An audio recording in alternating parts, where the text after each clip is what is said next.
শুভ দুপুর প্রিয় দর্শক, আপনাদের সকলকে শুভেচ্ছা, সাদর আমন্ত্রণ। চ্যানেল আয়ের পর্দায় দেখছেন নিয়মিত আয়োজন ফ্রেশ প্রিমিয়াম টি তারকা কথন। নিয়মিত আয়োজন হলেও আমাদের আজকের তারকা কথনের পর্বে থাকছে একটু বাড়তি উচ্ছ্বাস, থাকছে অনেকখানি ভালোবাসা। কারণ আজকের এই পর্বে আমরা এমন একজন মানুষের জন্মদিনকে উদযাপন করব যার হাসি, যার আনন্দ, যার সৌন্দর্য, যার প্রতিভা সবকিছুই আমাদের হৃদয়ে ছুঁয়েছে এবং দর্শকের মনে জায়গা করে নিয়েছে। তিনি শুধুমাত্র একজন পরিচিত মুখ নয়, তিনি একজন সংগ্রামী, একজন স্বপ্নবাজ, একজন প্রতিভাবান শিল্পী, একজন ভালো মানুষ। এবং এতগুলো সম্বোধনের পেছনে সবথেকে গর্বের যে পরিচয় আমাদের কাছে, তিনি চ্যানেল আই পরিবারের কন্যা সন্তান। আমাদের channel I Lux, channel I superstar বিজয়ী সানারেই দেবী শানু আজ আছেন আমাদের তারকা কথনের সেট আলোকিত করে। শুভেচ্ছা, শুভ জন্মদিন। Thank you so much. অসংখ্য ধন্যবাদ তোমাকে, এত সুন্দর করে বলছিলে। আমি খুবই অদ্ভুত রকম একটা ভালো লাগা কাজ করছিল, আবেগ আপ্লুত হয়ে যাচ্ছিলাম। আর চ্যানেল আই পরিবারের কন্যা সন্তান যে কথাটা বললে, এটা আসলে এই অনুভূতিটা আসলে খুবই স্পেশাল আমার জন্য সব সময়। কারণ আমি আজকের এই জন্মদিনের এই বিশেষ মুহূর্তে আমি চ্যানেল আই পরিবারেই আছি এবং এখানে আমি আমার অনুভূতিটা, আনন্দের অনুভূতিটা আমি আমার দর্শকদের সাথেও ভাগাভাগি করে নিচ্ছি। চ্যানেল আইকে আমি আসলে পরিবারকে ধন্যবাদ জ্ঞাপন করা যায়, কিন্তু ওই অনুভূতিটা আসলে মুখ ফুটে বলা যায় না অনেক সময়। অনুভূতিটা, ধন্যবাদ বা কৃতজ্ঞতার অনুভূতিটা খুব অন্যভাবে আসলে প্রকাশ করতে হয়। তো চ্যানেল আইয়ের প্রতি আমার এই অনুভূতিটা খুবই বিশেষ, সবসময় এরকমই থাকবে। আর পরিবারকে সবসময় আসলে ধন্যবাদ দেওয়াও যায় না, বলাও যায় না যে আমি কতটা ভালোবাসি, তবে পরিবার সবসময় মনে রাখে। আমার জীবনের বিশেষ বিশেষ মুহূর্তগুলোতে আমি পরিবার হিসেবে চ্যানেল আইকে যে আমি এভাবে পাই, এটা আমার জন্য আমি বলবো যে একটা আশীর্বাদ স্বরূপ। পরিবারের পক্ষ থেকে জন্মদিনের উপহার হিসেবে কিন্তু শুধুমাত্র ধন্যবাদ, ভালোবাসা থাকছে না, থাকছে ফুলেল শুভেচ্ছা। সেই পরিবারের সকলের পক্ষ থেকে আপনার হাতে সেই শুভেচ্ছা এবং ভালোবাসাটুকু আমি তুলে দিতে চাচ্ছি। অসংখ্য ধন্যবাদ চ্যানেল আইকে, চ্যানেল আইয়ের পরিবারের সকলকে এবং আমার প্রিয় দর্শক সবাইকে। Thank you. যেহেতু জন্মদিনের দিনে বসা, জন্মদিন বলতে কিন্তু অনেকগুলো প্রশ্ন শুরুতেই আসে, খুব কমন কিছু। কিন্তু আমি একটু জানতে চাই সানারেই দেবী শানুর কাছে, আসলে জন্মদিনের অর্থটা এই সময়ে এসে আপনার কাছে কেমনভাবে ধরা দেয়? আমার কাছে মনে হয় প্রতিটা মানুষের জীবনের জন্মদিন একটা বিশেষ তাৎপর্য রাখে। কারণ এই দিনটা এলে আসলে আমার কাছে মনে হয়, আমার ব্যক্তিগতভাবে মনে হয় যে আমি আরেকটা বছর, নতুন একটা বছর আমি পাচ্ছি, সময় পাচ্ছি আমার দায়িত্বের জায়গায়। যখন ছোটবেলায় কিন্তু এই অনুভূতিগুলো এইভাবে কাজ করতো না। ছোটবেলায় মনে হতো যে আচ্ছা কেক কাটবো বা সবার সাথে আনন্দটা ভাগাভাগি করব। কিন্তু যত সময় যাচ্ছে, যত বয়স বাড়ছে, তা জন্মদিন এলেই মনে হয় যে আমার আরেকটা বছর আসলে দায়িত্বের জায়গায়, পৃথিবীতে কিছু রেখে যাওয়ার যে দায়িত্বের জায়গাটায়, সেটার জন্য আমি আরেকটা বছর সময়সীমা আমার বাড়লো। তো এই সময়সীমার মধ্যে আমার প্রিয়জন, পরিবার, ভালোবাসার মানুষ কাছে যারা আছেন, তাদেরকে নিয়ে ভালো থাকা চেষ্টা এবং ভালো কিছু করে যাওয়ার চেষ্টাটা আমার অব্যাহত রাখতে হবে। আচ্ছা, জন্মদিনের সাথে কিন্তু আরেকটি বিষয় থাকে যে প্রতি বছর এক এক করে যুক্ত হয় নিজের বয়সের সাথে। আর এই বয়সের সাথে একযুক্ত হওয়া অনেক নারীদের কাছে অনেকেই মনে করেন যে একটা ভীতিকর জিনিস। এটা ছোটবেলায় একদমই মনে হতো না। ছোটবেলায় সবার মনে হয় এই অনুভূতিটা এইভাবেই কাজ করে যে ছোটবেলায় মনে হতো যে কবে বড় হব, কবে বড় হব। তো একটা সময় বয়সে এসে মনে হয় যে না, বয়সটা কেন বাড়ছে, এখন আসলে বয়সটা আসলে কমা উচিত। কিন্তু আমার কাছে বয়স একটা সংখ্যা মাত্র, আমি এটা এভাবে ভাবি। আমার আসলে কর্ম দিয়ে, আমার কাজের জায়গা দিয়ে আসলে আমার এই পুরো জায়গাটা আসলে প্রমাণ করে যেতে হবে। আমি বয়সটাকে বলবো যে অভিজ্ঞতার একটা জার্নি। ওকে, তো এইবার সেলিব্রেশনটা যদি বলি, সময়ের সাথে সাথে সেলিব্রেশন কিন্তু অনেক পরিবর্তন হয়। একসময় মা বাবার থেকে শুরু করে যখন আমরা বড় হই, আমাদের বন্ধু বান্ধব থাকে, ক্যারিয়ার যুক্ত হলে সেখানে অফিস কলিগ সবাই থাকে। এই সময় এসে জন্মদিনের উদযাপনটা আসলে কেমন হয়? আমার কাছে জন্মদিন, আমার যেহেতু ফেব্রুয়ারি মাসের জন্ম, এবং ফেব্রুয়ারি মাসটা শুরু হলেই আমার ভেতরে একটা জন্মদিনের আমেজটা তৈরি হয়ে যায় সবসময়ই, প্রতি বছরই। এবং যেহেতু ফাগুনের একটা রঙিন একটা আবেশ তৈরি হয়ে যায়, আমার মনের মধ্যেও এই আনন্দটা কাজ করতে শুরু করে। এবং আরেকটা বড় বিষয় হচ্ছে বইমেলা। বইমেলাতে আমি আমার নিজের অস্তিত্বকে খুঁজে পেয়েছি যখন থেকে আমি বইমেলায় একজন লেখক হিসেবে যাত্রা শুরু করেছি। তখন থেকে আমার প্রতি বছরের বইমেলাতেই আমার জন্মদিনটা পালন হয় বা হতো। এবছরটা একটু ব্যতিক্রম। এবছর যেহেতু বইমেলা খুব মানে একটু অনিশ্চয়তার মধ্য দিয়ে যাচ্ছিল এবং দেরিতে শুরু হচ্ছে, এখনও সেটা ঠিক জানি না আসলে বইমেলা ফেব্রুয়ারি মাসেই হচ্ছে কি হচ্ছে না। তো যে কারণে বইমেলার বাইরে এবছরই আমি বলবো যে আমার এখন পর্যন্ত মনে স্মৃতির জায়গা থেকে যে প্রথম মানে জন্মদিন পালন করছি আমি বইমেলার বাইরে, এবং সেটা চ্যানেলের স্টুডিওতে আমি পরিবারের সাথে করছি। আর আমার পরিবারের সাথে আমি জন্মদিনের প্রথম প্রহরটা কাটিয়েছি। আর আরেকটা নতুন পরিবার বলবো যে আমার যে কাজের ক্ষেত্র, আমার অভিনয় জীবনের কাজের জায়গা থেকে আজকে আমার শুটিং আছে, সো আমি ওখানে আমি আমার শুটিং সেটে আমার পরম্পরা নাটকের সেটে আমি সবার সাথে আমি জন্মদিনটা বাকি সময়টা কাটাবো। আচ্ছা, জন্মদিনে কিন্তু অনেকেই চায় যে একান্তে নিরিবিলি সময়টা কাটাতে বা সেলিব্রেট করতে, কিন্তু জন্মদিনে এত এত কাজ রেখেছেন, শিডিউল রেখেছেন। আমি নর্মালি কাজ রাখি না, আমার সব সময় বইমেলাতেই কেটে যায় জন্মদিনটা। বইমেলায় যেটা হয় যে পাঠকদের সাথে সরাসরি আমার একটা সংযোগ ঘটে, যারা আমাকে খুব কাছে থেকে মানে জানেন চেনেন, তারা জানেন যে বইমেলা মানেই হচ্ছে সানন্দী থাকবে, এবং আমাকে উইশ করার জন্য আসলে বইমেলা প্রাঙ্গণেই সবাই চলে আসেন। তো এটা একটা অন্যরকম একটা অনুভূতি, সেই অনুভূতিটা এবছর মিস করছি। তো আমার কাছে সময় জীবন এটা আসলে একটা অদ্ভুত একটা জার্নি, মিস্টেরিয়াস একটা জার্নি। আমরা আসলে কেউই জানি না কখন আগামীর দিন কখন কি ঘটবে। তো এখন যে সময়টা আমি এবছর যে জন্মদিনটা আমি যেভাবে পালন করার চেষ্টা করছি, এটাকে আমি এভাবেই উদযাপন করার চেষ্টা করছি। যেহেতু বইমেলার কথা উঠলো, লেখক সত্তার বিষয়টাও আসলে হ্যাঁ। উঠে আসলো। এখন এই লেখালেখি নিয়ে ব্যস্ততা বা আপনার জার্নিটা বা চিন্তা ভাবনা কোন পর্যায়ে আছে, কেমন ভাবে চলছে? আম, আমার লেখক হিসেবে জার্নিটা আসলে যখন থেকে শুরু হয়েছে তখন থেকে আমার লেখক সত্তাটা সবসময় আমার সঙ্গে থাকে, এবং প্রতি বছরের বইমেলার জন্য একটা প্রস্তুতি, মানসিক প্রস্তুতি আমার প্রতিনিয়তই চলতে থাকে। আমার কাজের ফাঁকে ফাঁকে আমি ভাবতে থাকি যে আগামী বছর বইমেলার জন্য আমি কি লিখবো পাঠকদের জন্য, কারণ পাঠকদের আমার প্রতি একটা প্রত্যাশা তৈরি হয়ে গেছে লেখক হিসেবে। তো সেই জায়গা থেকে তাদেরও একটা প্রত্যাশা আছে যে সানাই দেবী শানু লেখক হিসেবে কি উপহার দিচ্ছেন। তো এবছরের জন্য আমার প্রস্তুতি ছিল, এবং এবছর বইমেলা এলে অবশ্যই সেই প্রস্তুতিটা আমার পাঠকদের কাছে পৌঁছে যাবে। বইমেলা শুরু হোক, আমি খুব মনে প্রাণে চাইছি বইমেলা শুরু হোক, এবং বইমেলা প্রাঙ্গণে গিয়ে একজন লেখক হিসেবে বা লেখক হিসেবে পাঠক হিসেবে যে প্রাণের আনন্দ নিয়ে আসলে ছুটে বেড়ায়, সেই আনন্দটা এখনো মিস করছি।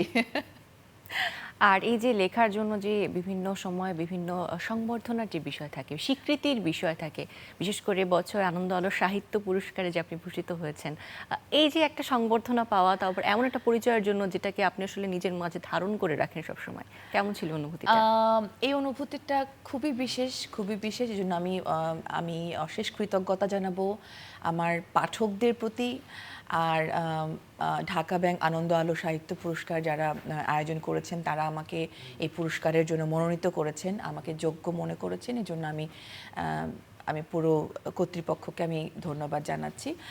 আর আসলে পুরস্কার পেতে অবশ্যই ভালো লাগে, একটা কাজের স্বীকৃতি যখন পাই সেটার জন্য একটা আলাদা অনুপ্রেরণা হিসেবে কাজ করে। কিন্তু আমি একটা জিনিস আমার বাবার কাছ থেকে শিখেছি। আমি কবি বাবার মেয়ে, এবং আমি খুব শৈশব থেকেই যখন কাছ থেকে আমার বাবাকে লিখতে দেখেছি, একটা একটা ধ্যান করার মতো লেখক হিসেবে। তো আমার কাছে মনে হচ্ছে বাবা কখনোই পুরস্কার প্রাপ্তির জন্য লিখেননি, এখনও লিখে যাচ্ছেন। উনি 2024-এ বাংলা একাডেমির ফেলোশিপ পেয়েছেন, তো মণিপুরী গবেষণার উপরে। তো এই প্রাপ্তিগুলোর জন্য কিন্তু উনি লিখে যান। উনি লেখক হিসেবে ওনার সাহিত্যের প্রতি প্রেমের জায়গা থেকেই উনি সেই চেষ্টাটা অনবরত চালিয়ে গিয়েছেন। তো সেই জায়গাটায় আমি যখন লিখতে শুরু করেছি, আমি প্রথম বছরই, আমি যখন 2017-তে আমার প্রথম কাব্যগ্রন্থ এসেছে, সেই বছরই আমি সিটি আনন্দ আলো প্রথম কাব্যগ্রন্থের হিসেবে আমি পুরস্কার পেয়েছি, নীল ফড়িং কাব্য।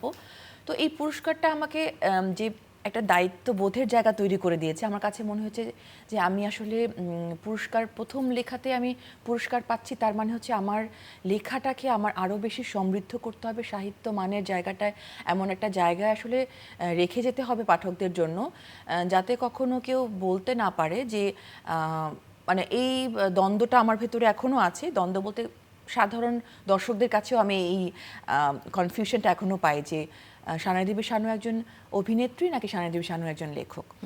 তো আমি দুটো পরিচয়কে আমি আলাদা রাখতে চেয়েছি। অভিনেত্রী পরিচয় দিয়ে আমি আসলে লেখক পরিচয়টাকে কখনো আমি এটাকে আমি প্রকাশ করতে চাইনি। মানে অনেক সময় হয় না যে লেখক পরিচয়ের সার্থকতার জায়গা থেকেই একজন পাঠক সানাই দেবী শানুর লেখাটা পড়বে, এটা আমি ব্যক্তিগতভাবে প্রত্যাশা করি। তো সেই জায়গা থেকে এই পুরস্কার একটা অবশ্যই একটা মানদণ্ডের জায়গা। আমার লেখার মানদণ্ডের জায়গাটায় যখন একটা কর্তৃপক্ষ সেই সার্টিফিকেটটা দেয়, যে আমার তখন নিজের ভেতরের আত্মবিশ্বাসটাও তৈরি হচ্ছে, অনুপ্রেরণা তৈরি হচ্ছে যে আগামীর জন্য আরও ভালো কিছু করব, ভালো কিছু লিখে যাব পাঠকদের জন্য। বাহ, আপনি খুব সুন্দর একটি কথা বলেছেন, কিন্তু যে একমাত্র লেখক হিসেবে আপনার যে পরিচয় তা দেখে মানুষ আসলে আপনার বইটা পড়তে যাবে। কিন্তু এখন যেমন দেখছি যে মানুষ যখন একটা ফেস ভ্যালু তৈরি করে ফেলে দর্শকদের কাছে, তখন সে সেটাকে প্রভাবিত করে তার লেখাগুলো মানুষকে পড়তে। একদমই প্রভাবিত করে, এবং এটাকে আমি অস্বীকার করব না, অস্বীকার করার উপায় নেই, কারণ আমাকে দর্শকরা চিনেছে একজন অভিনেত্রী শানু হিসেবে। তো অভিনেত্রী শানুর বই সংগ্রহ করব সেই ভাবনা থেকে নয়, লেখক শানুর লেখাটা আমার ভালো লাগে, সেই জায়গা থেকেই আমার পাঠক তৈরি হোক, আমি এটাই প্রত্যাশা করি। আর পাঠকরা তো আপনার বই পড়েন, কেউ হয়তো আলোচনা করেন, কেউ সমালোচনা করেন। বাবা আপনার লেখা বইগুলো পড়ে আলোচনা সমালোচনা কোনটা করেন বেশি? আমি আমার বাবার কাছ থেকে এই ফিডব্যাকটা কখনোই পাইনি। কেন পাইনি? আমি জানি যে আমার এটা বিশ্বাস যে আমিও তো একজন অভিভাবক হয়েছি, তো সন্তানের যে কোনো প্রাপ্তিতে আসলে অভিভাবকের একটা আলাদা তৃপ্তি বা আনন্দ কাজ করে। কিন্তু জাজমেন্টের জায়গায় বা সমালোচনার জায়গাটায় আমি আমার শৈশব থেকে এ পর্যন্ত আমি আমার পরিবার থেকে কখনো ওই সমালোচনার দিকটা পাইনি। এই কারণে হয়তো আমি এটা এভাবে বলবো, এটাই হয়তো আমাকে অনেক বেশি সাহস জুগিয়েছে। কারণ সমালোচনা একটা সময় গিয়ে, শৈশবকালীন সময় যেটা মনে হয় যে যখন মানুষের মন অনেক নাজুক থাকে শিশু মনে, তখন সমালোচনাটা মানুষকে আরও অনেক বেশি আসলে পেছনের দিকে ড্রব্যাক করে। মানে সেটাকে হয়তোবা যে আমার হয়তোবা ভুল হচ্ছে বা, কিন্তু সেই তুলনায় আমি আমার পরিবারের কাছ থেকে সবসময় একটা অনুপ্রেরণা পেয়েছি, ভালো হচ্ছে, পজিটিভ একটা ইতিবাচক একটা মন্তব্য সবসময় পেয়েছি। তো কিন্তু বাবা বরাবরই একটু নিঃশব্দ ছিলেন, আছেন এখনো। তো আমার বিশ্বাস যে আমার এই প্রাপ্তিগুলা ওনাকে হয়তোবা সেই ভালো লাগার তৃপ্তিটা দেয়। প্রত্যেকটা পরিবারের প্যারেন্টিং এর স্টাইল কিন্তু ভিন্ন ভিন্ন থাকে। যেমন আপনি সবসময় যেভাবে বলেছেন যে আপনি পরিবারে যেমন আপু হয়ে বড় হয়েছেন, তা আপনার এই লেখালেখির জগতে আসাকে অনেক বেশি প্রভাবিত করেছে। পরবর্তীতে আপনি যে বললেন যে আপনার একটা নতুন জেনারেশন তৈরি হয়েছে, আপনিও মা হয়েছেন, সেখানে আপনি প্যারেন্টিং বিষয়টাকে আসলে কিভাবে দেখেন এবং কিভাবে চর্চাটা করেন?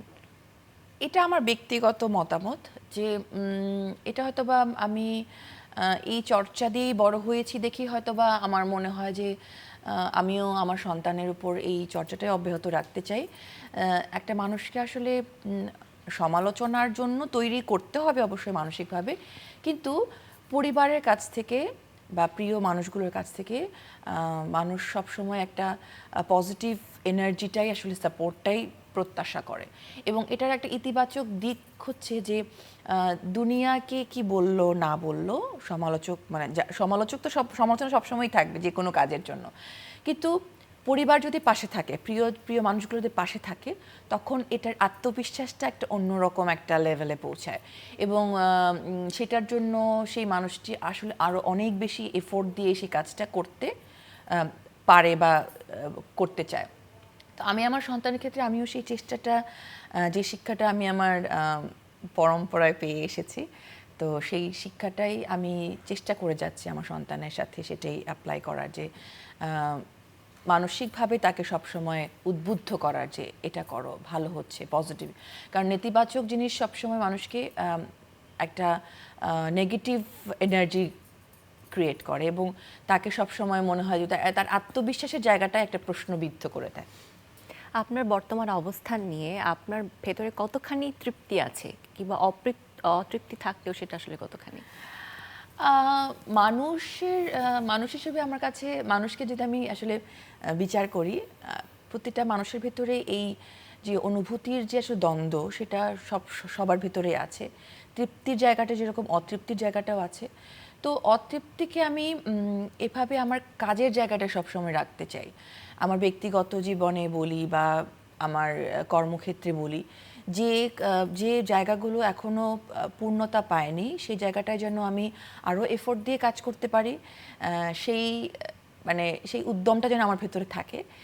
অতৃপ্তির খাতায় আমি সেই লিস্টটা রেখে দিয়েছি।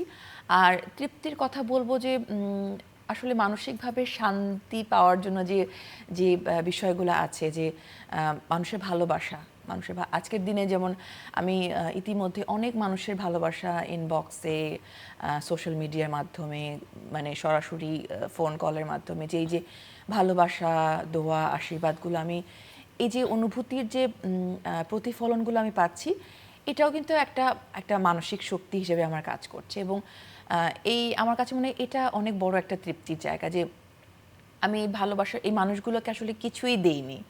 হয়তোবা অনেকেই আছে যে আমাকে খুব দূর থেকে চেনেন, খুব কাছ থেকে চেনেন না, কিন্তু তারাও কিন্তু আমাকে ভালোবাসার অনুভূতিগুলো পৌঁছে দিচ্ছেন। তো আমার কাছে মনে হয় এটাই অনেক বড় প্রাপ্তি, এবং তাদের কাছে আমার অনেক অনেক অন্তরের অন্তঃস্থল থেকে আমার কৃতজ্ঞতা এবং ভালোবাসা, যে এই মানুষগুলা নিঃস্বার্থভাবে আমার কাজের সাথে, আমার জীবনের প্রতিটা মুহূর্তের সাথে, অনুভূতির সাথে আছেন। এই যে ভালোবাসায় কিন্তু একজন মানুষকে আসলে চিরজীবী বা অমর যে করে রাখা, সেই বিষয়টি করে রাখে, এবং তার কর্ম, তার সৃষ্টিশীলতা তাকে যুগে যুগে আসলে অমর করে আমাদের সামনে, আমাদের হৃদয় মণিকোঠায় জায়গা করে। এমন কিছু মানুষ কিন্তু শিল্প সাহিত্য অঙ্গনে যারা রয়েছেন, তাদের কথা সবসময় মাথায় আসে। এমন একজন মানুষের কিন্তু আজ জন্মদিন। আমিও বলতে চাচ্ছিলাম, আজকে আমার জীবনের আমার সৌভাগ্য হয়েছে দুজন মানুষের সঙ্গে এই একই দিনে জন্মদিন ভাগাভাগি করার, এবং আজকে আমি চ্যানেল আইয়ের স্টুডিওতে চ্যানেল আই পরিবারের সঙ্গে আছি। এটা আমার জন্য অনেক অনেক বেশি ভালো লাগার। আমি যখন থেকে আমি জেনেছি যে চ্যানেল আই পরিবারের অভিভাবক সম একজন মানুষ, ব্যবস্থাপনা পরিচালক ফরিদুর রেজা সাগর ভাই, ওনারও জন্মদিন আজকে। তো আজকে এখান থেকে আমি আমার জন্মদিনের ভালোবাসা, কৃতজ্ঞতার শ্রদ্ধার অনুভূতিটা আমি ওনাকে জানাতে চাই। এবং আমার আজকের এই পর্যন্ত জার্নির পেছনে আমি বলবো যে অভিভাবক সম একটা অনুভূতি যে সবসময় একটা হয় না, সেই অনুভূতিটা আমি সবসময় চ্যানেল আই পরিবারে এসে যেভাবে পেয়েছি, সাগর ভাইয়ের কাছ থেকেও আমি সেই যতবারই দেখা হয়েছে, যতবারই আমি কথা হয়েছে, সেই একটা বটবৃক্ষের ছায়ার যে প্রশান্তির যে অনুভূতিটা তৈরি হয়, ওনার সাথে কথা বললে ওনার কাছ থেকে সেই অনুভূতিটা সবসময় পেয়েছি। এবং আজ কিন্তু আরও একজন সৃষ্টিশীল মানুষের জন্মদিন, তিনি আমাদের শ্রদ্ধেয় গাজী মাজহারুল আনোয়ার। তিনি বাংলাদেশের সঙ্গীত জগতের একজন কি বলবো গীতিকার, একজন চলচ্চিত্র প্রযোজক, পরিচালক, এবং একজন অনবদ্য মানুষ। এবং সৌভাগ্যক্রমে আমার ওনার সাথেও আরেকদিন এই জন্মদিনের দিনই তারকা কথনে আমার ওনার সাথেই তারকা কথনের এই স্ক্রিন শেয়ার করার সৌভাগ্য হয়েছে। একবারই খুব কাছ থেকে ওনাকে দেখা হয়েছে। ওই অনুভূতিটাকে একটু বলতে পারবেন, যে সেই স্মৃতিটা কেমন ছিল, কি কথা বলেছিলেন তার সাথে? আমি যেহেতু আমরা একই সাথেই আসলে জন্মদিনের এই তারকা কথনই এসেছিলাম দর্শকদের সামনে, এবং আমি বলবো যে আমার কথা বন্ধ হয়েছিল। আমার কাছে মনে হচ্ছিল এরকম একজন গুণী মানুষ, যার কলম থেকে আসলে এত সুন্দর সুন্দর গান সৃষ্টি হয়েছে, এত আমি বলবো যে এটা ইতিহাসের পাতায় তো আসলে অবশ্যই এটা থেকে যাবে, অমর হয়ে থাকবে। তো এরকম একজন লেখনীর মানুষকে যখন আমি পাশে পেয়েছি, এবং ওনার জন্মদিনও একই দিনে জন্ম, তো আমি আসলে একটা অনুভূতি পেয়েছি যে এই মানুষের মতো করে যদি আমি একটা ওনার গুণটুকুও যদি আমার ভেতরে ধাবিত হয়, আমার এরকম মনে হচ্ছিল। আর সেদিন আমার বইমেলা চলাকালীন সময় যেহেতু এসেছিলাম, সে বছর আমার একটা বই ওনাকে আমি উপহার দিয়েছিলাম নিজ হাতে। সে বছর একটা অন্যরকম একটা ভালো লাগার অনুভূতি তৈরি হয়েছে। বাহ, এমন একজন মানুষের কথা বলেন যাকে দেখে মনে হয়েছে ওনার মতো যদি হতে পারতাম। একজন নারী ব্যক্তিত্বের কথা বলতে পারেন ছোটবেলা থেকে যাকে দেখে আপনি খুব অ্যামেজড হয়েছেন বা দেখে মনে হচ্ছেন আমি যদি তার মতো হতে পারতাম? না, এরকম আমি অ্যামেজড হয়েছি অনেক মানুষের ব্যক্তিত্ব দেখে, তার কর্ম দেখে। আমি নির্দিষ্ট করে কারো কথা আজকে বলবো না, কী কারণে যে আমি প্রতিনিয়ত আসলে যে মানুষগুলো তার নিজস্ব মেধা দিয়ে, তার কর্ম দিয়ে একটা অবস্থানে এসেছে, সেই সকল মানুষ বা সেই সকল নারী বলি, আমি স্পেসিফিকভাবে নারী মানে ক্ষেত্রে আসলে আলাদা করতে চাই না। আমি সেই সকল মানুষদের তাদের কর্মের যে সাফল্য বা প্রাপ্তির জায়গাগুলো থেকে আমি সবসময় অনুপ্রেরণাটুকুই নেওয়ার চেষ্টা করেছি। আজকে থেকে যদি 10 বছর পেছনে ফিরে দেখতে চান এবং সেই ছোট্ট সোনালী দেবী শানুকে যদি আজ কোনো উপদেশ দিতে হয়, কি উপদেশ দিবেন? ছোট্ট সানারেই আসলে অনেক বেশি স্বপ্নবাজ ছিল, আমি আমি এটা বলবো। এবং সেই স্বপ্নের কারণেই আজকে আমি সেই সিলেট থেকে আসলে মানে উড়ে এসে বলবো, কারণ তার আগে ঢাকায় খুব কম আসা হতো। বিভিন্ন কালচারাল প্রোগ্রামে আমার দল বেঁধে আমাদের মণিপুরি কালচারাল যে আমাদের গ্রুপগুলো ছিল, বিভিন্ন সাংস্কৃতিক অনুষ্ঠানে, জাতীয় পর্যায়ে সাংস্কৃতিক অনুষ্ঠানে আমরা আসতাম। কিন্তু সেই স্বপ্নবাজ ছোট্ট সানারের জন্য আজকে আমি বলবো যে আজকে আমি এখানে বসে আমি দর্শকদের উদ্দেশ্যে অনেক কথা বলতে পারছি। আমাকে আমার বাংলাদেশের দর্শক একজন অভিনেত্রী হিসেবে চিনছেন, একজন লেখক হিসেবে চিনছেন। সেটার জন্য আসলে ছোট্ট সানারের সেই স্বপ্নগুলোই আসলে মানে কৃতিত্বের দাবিদার সেই স্বপ্নগুলোই। আর আমি সেই স্বপ্নগুলো এখনও দেখে যেতে চাই। আর আজকের দিনে, আমার জন্মদিনের দিনে, আমি আমার বাবার কথা তো বলেছি, আমার মায়ের কথা বিশেষভাবে বলতে চাই। কারণ হচ্ছে আমি আমার এবছরের ঢাকা ব্যাংক আনন্দ আলো সাহিত্য পুরস্কার, এই পুরস্কারটা আমি আমার মায়ের নামে উৎসর্গ করেছি। কারণ আমি গত বছর 2025 সেপ্টেম্বরে আমি আমার মাকে হারিয়েছি। এবং আমি আমার আজকের এই চলার পথে মানে শুরু থেকে মাঝখানে অনেক দিন যোগাযোগ বা কথা, একটা একটা দূরত্ব তৈরি হয়েই ছিল বাবা মা বা মানে পরিবারের সাথে। একটা বয়সের পর আসলে আমি আমার ব্যক্তিগত জীবন নিয়ে সব কিছু নিয়ে যেতে ব্যস্ত হয়ে পড়েছি। কিন্তু আমি শ্রদ্ধা ভরে স্মরণ করতে চাই আমার মায়ের এই অবদানের কথা, যে উনি যেভাবে আমাকে আসলে সাহস জুগিয়েছেন, স্বপ্ন দেখিয়েছেন, সেই স্বপ্নটা ধারণ করে আজকে আমি এখানে। তো মাকে হারিয়েছি, কিন্তু মায়ের সেই অনুপ্রেরণার অনুভূতিটা সবসময় আমার সঙ্গে আছে। অনেক ভালো লাগলো এবং আমার মনে হয় যে আপনার স্বপ্ন, আপনার আবেগ, আপনার সৃষ্টিশীলতা সবকিছুই আসলে আজকের আয়োজনে ছোট ছোট করে একটু ফুটে উঠেছে। আপনারা সকল মানুষের বাবা মায়ের আসলে ভালো থাকুক এবং আমাদের কাজগুলো আসলে তাদের জন্য, তাদের অবদান। আর আরেকটা কথা আজকে বলতে চাই যে আমি আমার প্রতিদিনকার মুহূর্তগুলোতে আসলে নিজেকে অনেক ব্লেসড মনে হয়। কারণ আমি আমার যে প্রিয় মানুষগুলোকে সবসময় সঙ্গে করে আছি, সেই মানুষগুলো আমাকে যেভাবে আসলে ভালোবাসা, স্নেহ দিয়ে, আশীর্বাদ দিয়ে আসলে জড়িয়ে রেখেছে, আমার কাছে খুব এই অনুভূতিটা আমাকে খুব, মানে আমি এটা ভাষায় আসলে বলতে পারবো না। তো সেই জায়গাটা আমি আজকের দিনে আর বিশেষভাবে ধন্যবাদ বলবো না, পরিবারের মানুষ, প্রিয় মানুষকে, কাছে মানুষকে আসলে ধন্যবাদ দেয়া যায় না। আমার জীবন সঙ্গী, উনিও একজন কবি, কবিতার মানুষ, এই জন্য হয়তো বা শব্দের সাথে শব্দের অনুভূতির মানে মেলবন্ধনটা হয়তো বা অনেক সময় বলা লাগে না অনেক কিছু। তো কবি মাহবুব জামিল পুলক, তো উনিও অনেক মানে আমাকে বোঝার জায়গায়, অনুভূতির জায়গাটায় অনেক যত্ন করে আঁকলে রেখেছেন। তো সেই অনুভূতি আমার পরিবারের মানুষগুলো সবার কথা বলবো, আবার বন্ধুদের কথা বলবো, আবার দূরে অনেক মানে দূরে বলতে দেশের বাইরে বা আমার থেকে অনেক দূরে আছেন, এরকম অনেক মানুষ আছেন যে তাদের স্নেহাশিস ভালোবাসাগুলো আমি প্রতিনিয়ত আসলে অনুভব করি। অনেক অনেক ধন্যবাদ আজকে আমাদের সময় দেওয়ার জন্য। অনেক ভালো থাকবেন আর আবারও শুভ জন্মদিন। দর্শক, এই ছিল আমাদের আজকের আয়োজন। আশা করি ভালো লেগেছে। আগামীতে আবারও দেখা হবে সেই প্রত্যাশায় বিদায় নিচ্ছি।